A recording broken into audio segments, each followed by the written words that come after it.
Welcome back to another video of anatomy and physiology. Anatomy और physiology की एक और वीडियो में आपका स्वागत है। आज हम पढ़ेंगे different topics of anatomy of human body में हार्ट, आपका एंडोक्राइन सिस्टम के बारे में भी जानेंगे, कुछ हार्मोन्स के बारे में जानेंगे, एंडोक्राइन सिस्टम के अंदर कितने ग्लैंड्स आते हैं वो सब पढ़ेंगे। तो चलिए बिना किसी टाइम वेस्ट के किए शुरू करते हैं आज का topic, anatomy of heart. Anatomy of heart में शुरू करने से पहले आपको बताऊंगा कि ये एक डिटेल क्लास नहीं है, बहुत ब्रीफ क्लास है। तो हार्ट आपका कहाँ लोकेटेड रहता है, तो लेफ्ट साइड में आपका जो लेफ्ट लंग्स है उसके डायफ्राम के जस्ट ऊपर ही रहता है। मतलब हार्ट और डायफ्राम, जो लंग्स है आपका लेफ्ट वाला और डायफ्राम है उसके सेंटर में रहता है, और मतलब उसके डायफ्राम के अंदर नहीं रहता है, वहाँ पे लोकेटेड होता है लेफ्ट साइड में। इसी की वजह से आपका जो लेफ्ट लंग है वो आपके राइट लंग से छोटा होता है, स्मॉल साइज में रहता है। बात करें कि ये तो हो गया एनाटॉमी की भाई कहाँ पोजीशन है हार्ट की। अब बात कर लेते हैं कुछ पार्ट्स की, यानी हार्ट एनाटॉमी की कि कितने पार्ट में ये डिवाइडेड रहता है। तो 4 चैम्बर्स रहते हैं और इसके अंदर आपके वेन्स और आर्टरीज कैसे ब्लड सप्लाई करती है। वेन्स से, यानी वेन्स का क्या मतलब है, यानी बॉडी से जो ब्लड डीऑक्सीजनेटेड आ रहा है वो वेन्स का ब्लड होता है, और जो ऑक्सीजनेटेड ब्लड यानी लंग्स से बॉडी में जो मूव कर रहा है वो ऑक्सीजनेटेड ब्लड रहता है। तो आपकी आर्टरीज जो है वो ऑक्सीजनेटेड रिच ब्लड चलती हैं, उसके अंदर ब्लड जो है वो रहता है, और डीऑक्सीजनेटेड वाला ब्लड जो है आपकी वेन्स में रहता है। चलिए शुरू करते हैं, जानते हैं।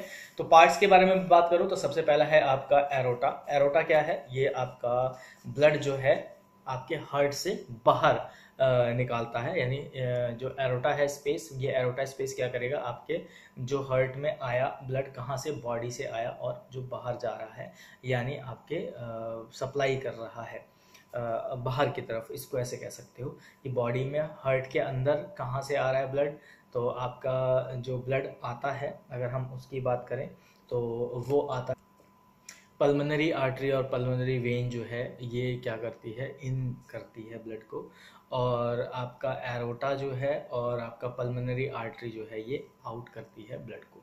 ठीक है, तो सबसे पहला पार्ट है आपका एरोटा का। एरोटा जब आप हार्ट का डायग्राम खोलेंगे तो उसमें आपको देखने को मिलेगा कि इसके पार्ट्स, मैं बेसिकली पार्ट बता रहा हूँ आपको कितने पार्ट में है। तो सबसे पहले है आपका एरोटा, फिर सुपीरियर वेना कावा। हम लोग लेफ्ट, मतलब आपका राइट साइड से लेफ्ट के साइड बढ़ेंगे, ठीक है, मतलब इस तरीके से।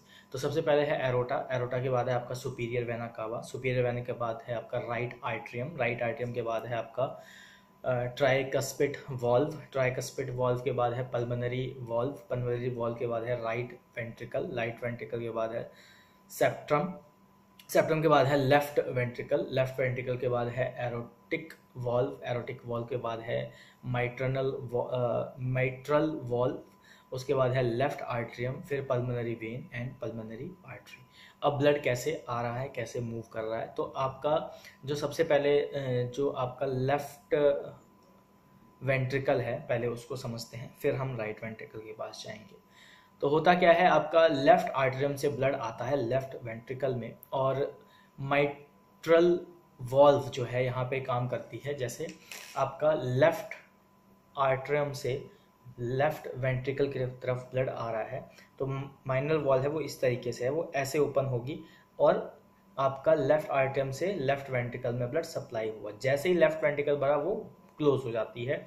फिर वहीं पे आपका एरोटिक वॉल्व जो है वो ओपन होती है, और जितना भी आपका लेफ्ट वेंट्रिकल में ब्लड है वो मूव आउट हो जाता है, यानी बाहर की तरफ निकल जाता है। कहाँ से, एरोटा की तरफ से। इतना क्लियर होगा। अब आगे बढ़ते हैं राइट वेंट्रिकल के बारे में। तो राइट वेंट्रिकल में जो ब्लड आता है वो आता है ट्राइकस्पिड वॉल्व का जो एरिया है जहाँ पे, वहां से आता है, जिसको हम राइट आर्ट्रियम कहते हैं। तो राइट आर्ट्रियम से, राइट आर्ट्रियम ऊपर हो गया और राइट वेंट्रिकल नीचे हो गया। अब आर्ट्रियम में ब्लड आया तो ट्राइकस्पिड वॉल्व क्या होगा, वो ओपन होगा, वहां से ब्लड आपका वेंट्रिकल में फिल होगा। राइट वाले की बात कर रहा हूं मैं, जो आपका राइट साइड है।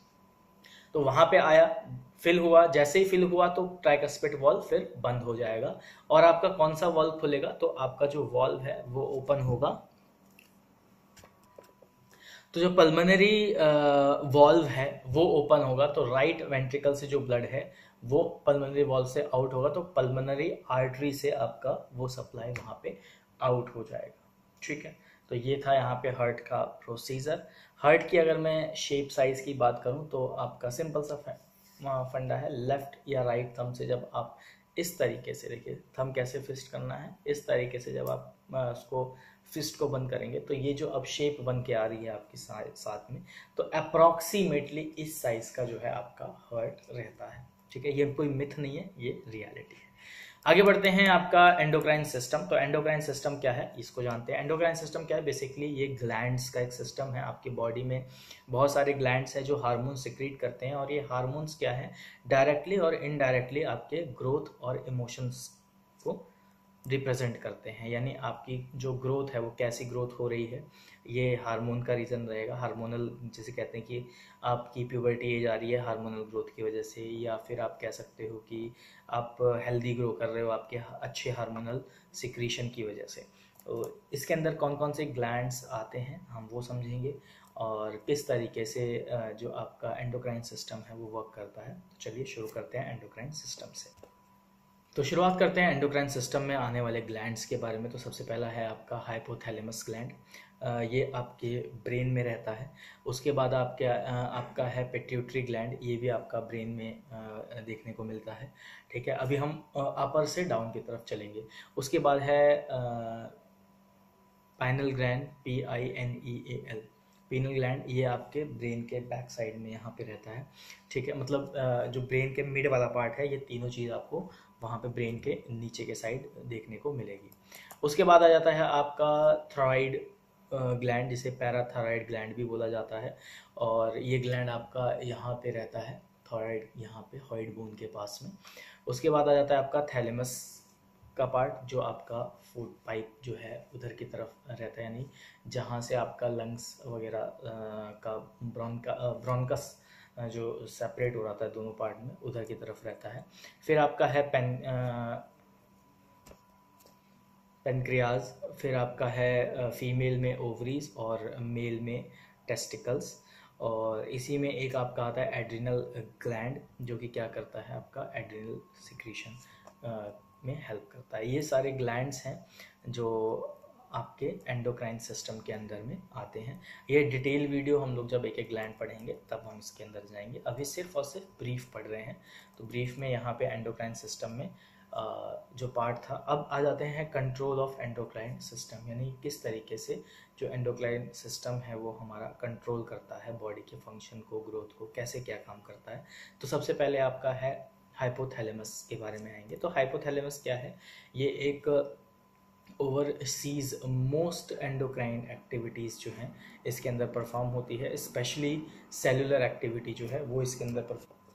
तो बात करें हाइपोथैलेमस की, तो ये क्या करता है, ये हाइपोथैलेमस सिक्रीट करता है हार्मोन, जो कि इन्फ्लुएंस करता है किसके, पिट्यूटरी ग्लैंड के सिक्रीशन को, जो कि क्या है आपका रेगुलेटरी हार्मोन जो है पिट्यूटरी ग्लैंड ग्लोज के लिए, जिसे हम लोग मास्टर ग्लैंड भी जानते हैं, के नाम से जानते हैं। तो ये इसकी सिक्रीशन में कंट्रोल करता है, मतलब एक स्टैंडर्ड सिक्रीशन डालता है। उसके बाद है रिलीजिंग हार्मोन, यानी RH और IH, that is inhibiting hormones, इसको भी ट्रिगर करता है। अगर हाइपोथैलेमस की बात करें तो ये इंडिकेट और कंट्रोल करता है ओवर एंडोक्राइन ऑर्गन्स को, यानी जितने भी आपके एंडोक्राइन ऑर्गन्स हैं उसको कंट्रोल करने का भी काम करता है। उसके बाद आते हैं टाइप ऑफ नर्वस सिस्टम, मतलब यहाँ ग्लैंड हम फिनिश कर रहे हैं। नर्वस सिस्टम शुरू करने से पहले मैं बोलूँगा, नर्वस सिस्टम हम लोग कल की क्लास में पढ़ेंगे। आज की क्लास में हम यहीं ग्लैंड पे, एंडोक्राइन सिस्टम के ग्लैंड्स पे फिनिश करते हैं, जहाँ पे आपने आज की क्लास में एनाटॉमी ऑफ हार्ट पढ़ा, जो बहुत बेसिक था। मतलब एक हार्ट के बारे में इतना तो हमें पता होना ही चाहिए, बिल्कुल स्क्रैच की अगर मैं बात करूँ कि अगर आप बिल्कुल साइंस बैकग्राउंड से नहीं हैं और आप एनाटॉमी पढ़ रहे हैं, स्टार्ट कर रहे हैं पढ़ना, तो एटलीस्ट ये बेसिक चीज़ें हैं कि हार्ट कहाँ प्लेस होता है, क्या पार्ट्स होते हैं इसके, तो आप पिक्चर के थ्रू आप पार्ट्स जो मैंने बताए हैं वो आप समझ सकते हैं। साथ ही साथ में एंडोक्राइन सिस्टम बेसिकली होता क्या है, ये एक आपका हार्मोनल सिस्टम होता है जिसके अंदर डिफरेंट डिफरेंट ग्लैंड्स आते हैं। वो ग्लैंड्स डायरेक्टली और इनडायरेक्टली आपके बॉडी ग्रोथ को ही इन्हें मतलब रोल प्ले करते हैं बॉडी ग्रोथ में। और मास्टर ग्लैंड आपका पिट्यूटरी ग्लैंड रहता है, बाकी रेस्ट आपके ऑर्गेनल ग्लैंड्स हैं, जो अलग अलग ग्लैंड्स अलग अलग सिक्रीशन में रोल प्ले करते हैं। तो उम्मीद करता हूँ ये लेक्चर आपके लिए इन्फॉर्मेटिव रहा होगा, और इसी तरीके की वीडियो देखने के लिए चैनल को सब्सक्राइब ज़रूर करें, बेल आइकन दबा के रखें, क्योंकि आने वाली अपडेट जो नर्वस सिस्टम की है वो तभी मिलेगी। Keep studying, thank you.